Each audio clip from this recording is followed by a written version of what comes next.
It's 2 a.m. You're exhausted. Your body is begging for sleep. But your brain has suddenly decided right now is the perfect time to replay every embarrassing thing you've ever said, resurrect arguments from 3 years ago, and remind you that you haven't checked if you locked the front door. You lie there, wide awake, wondering, why does my brain do this to me? Here's the thing, this isn't random, it's not bad luck. Your brain isn't broken. It's running ancient survival code in a modern world, and at night, when the lights go out and the noise fades, that code goes into overdrive. Today, we're counting down the 8 biological reasons your brain saves its worst thoughts for the dark, and why silence, the thing you thought would calm you, actually makes everything louder. By the end of this, you'll understand exactly what's happening inside your skull when the sun goes down. Let's get into it. Number 8. Your stress hormone is supposed to drop at night, but for millions of people, it doesn't. Cortisol, the chemical that wakes you up, sharpens your focus, and prepares you for threats, follows a natural rhythm. It peaks in the morning to get you moving and crashes by evening so you can rest. But chronic stress, poor sleep, screen time before bed, and irregular schedules can flip this rhythm upside down.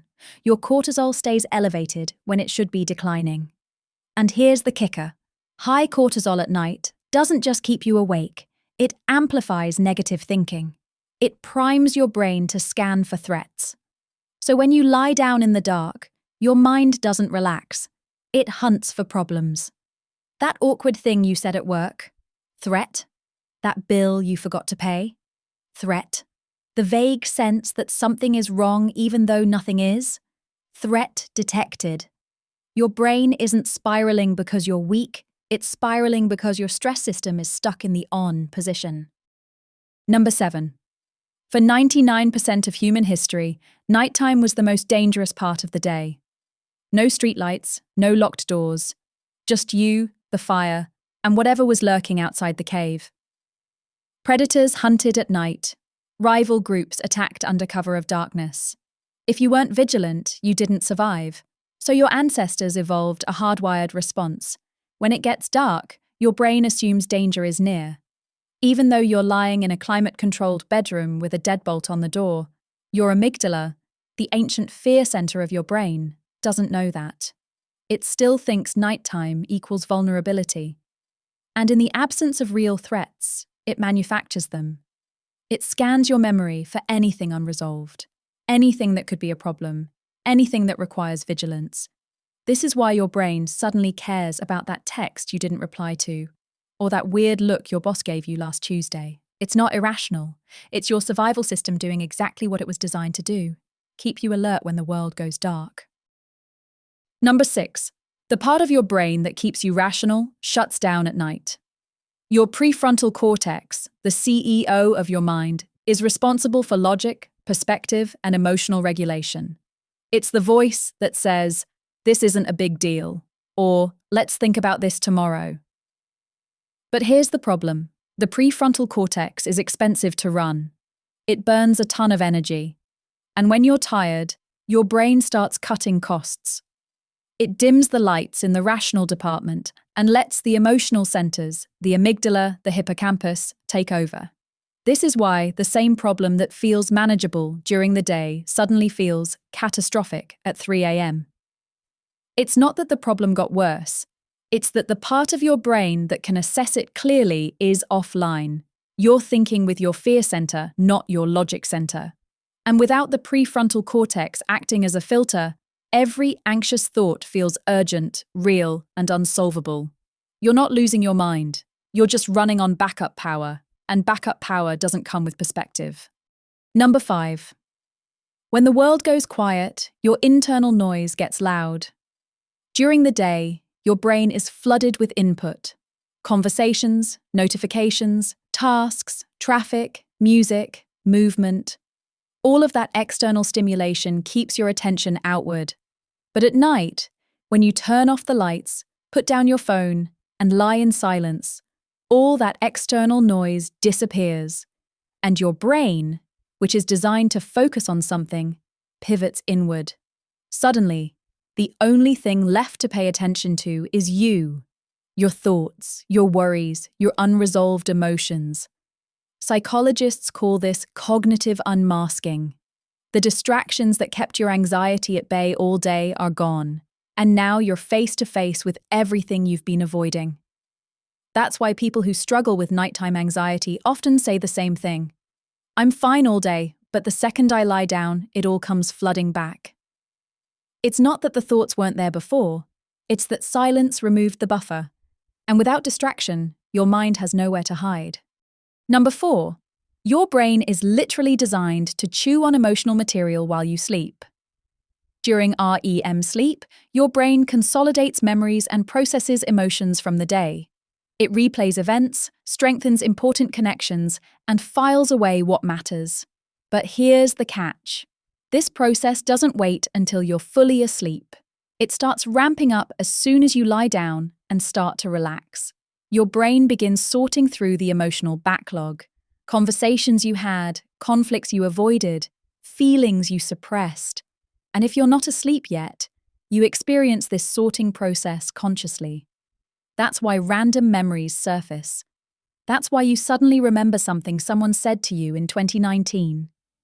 Your brain is doing its nightly filing, and you're awake for the preview. It's not insomnia, it's emotional digestion. And the more unresolved emotion you've accumulated during the day, the longer and messier that digestion process becomes. Number 3. When you're lying still in the dark, your nervous system sometimes mistakes rest for danger. Here's the thing. For most of human history, lying completely still and silent wasn't a sign of relaxation. It was a sign of injury, illness, or death. Healthy humans were active. They moved, they talked, they interacted. Stillness meant something was wrong. And even though you're just trying to sleep, your autonomic nervous system, which runs on autopilot, occasionally misinterprets the situation. It detects the stillness, the silence, the lack of stimulation, and it thinks, wait, why aren't we moving? Why aren't we responding to anything? Are we in danger? And it does what it's programmed to do.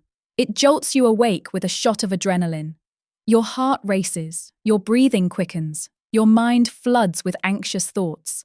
This is the biological root of false alarms at night. Your body isn't malfunctioning, it's checking to make sure you're still alive.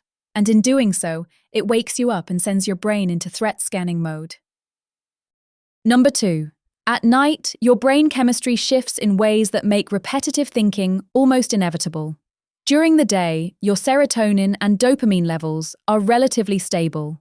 These neurotransmitters help regulate mood, focus, and mental flexibility. But as the day goes on, these levels naturally decline. By nighttime, your brain is running on fumes, and when serotonin drops, your brain loses its ability to shift gears. You get stuck.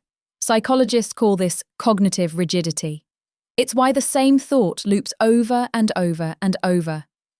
You try to stop thinking about it, but your brain keeps circling back. It's not a lack of willpower, it's brain chemistry. Low serotonin makes it harder to let go of negative thoughts. And because your prefrontal cortex is also offline, you don't have the executive function to override the loop. You're chemically locked into rumination. Add melatonin into the mix, which makes you drowsy but doesn't stop the mental chatter, and you get the worst combination: a tired body and a wired mind. You're exhausted, but you can't stop thinking. That's not insomnia, that's neurobiology. And finally, number 1. The real reason your brain spirals at night? It's trying to solve problems it can't escape during the day. Think about it. When you're busy, your brain doesn't have time to process. You push through, you distract yourself, you keep moving. But your subconscious keeps a running tab of everything unresolved, every conflict, every worry, every decision you've been avoiding.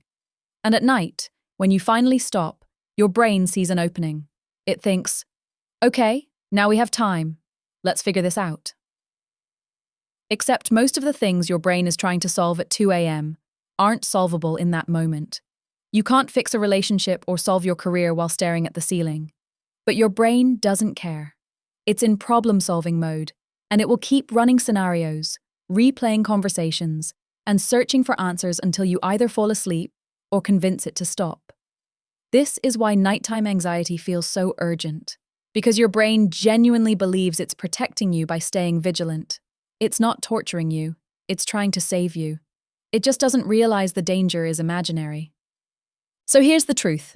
Your brain isn't broken. It's doing exactly what it was built to do.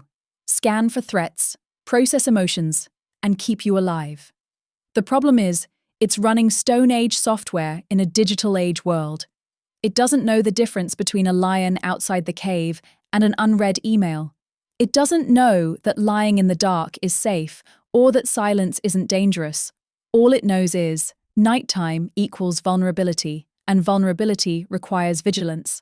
But now that you understand what's actually happening, the cortisol, the offline prefrontal cortex, the cognitive unmasking, the chemistry, you can start working with your brain instead of against it. You can reset your cortisol curve. You can give your mind a distraction-free processing window before bed. You can remind your nervous system that stillness is safe. You're not at war with your brain, Clover Tribe. You're just learning to speak its language. I'm Willow, and until next time, keep a notepad by your bed. Let your brain dump the noise before you lie down, and mind yourself. I'll see you in the next one.